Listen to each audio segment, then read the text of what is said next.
আমাদেরকে ইন্সপেক্ট করে গেছে যে হেলমেট ছাড়া পেট্রোল দিতে না, এবং তারা এখানে একটা ব্যানারও টানিয়ে দিয়ে গেছেন।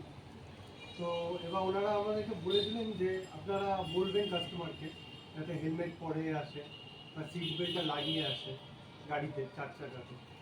তো আমরা স্যারদের কথা অনুযায়ী যথারীতি বলছি কাস্টমারকে। তো কিছু কিছু কাস্টমার যেমন এরকম বলছে, কিছু কিছু কাস্টমার শুনছে, বলছে ঠিক আছে নেক্সট টাইম থেকে পরে আসবো। আবার কিছু কিছু কাস্টমার বলছে আপনারা দেবেন না, চলে যাবো, নেবো না পেট্রোল। তো এতে মানে আমরা তো এক প্রকার জোর করতে পারি না কাস্টমারকে, কারণ এটা আমাদের বিজনেস। আমার এখান থেকে তাহলে আমি যদি তাকে ফোর্স করি তাহলে স্যার চলে যাবে।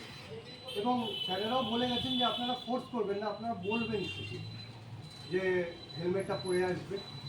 তো আমরা সেইভাবে যথারীতি বলছি ওনাকে। এবার দেখুন, মানা না মানা তো পুরোপুরিটা ওনাদের উপর না।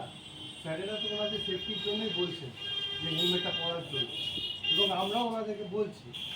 এবং ওনারা যদি না মানেন সেই বিষয়ে আমার আর কিছু করার নেই, বা আমাদের কিছু করার নেই। আর এই তো, এ আর কি বলবো। আপনার নাম দাদা? আমার নাম অরিন্দীপ বণিক। অরিন্দীপ বণিক। বণিক। Thank you.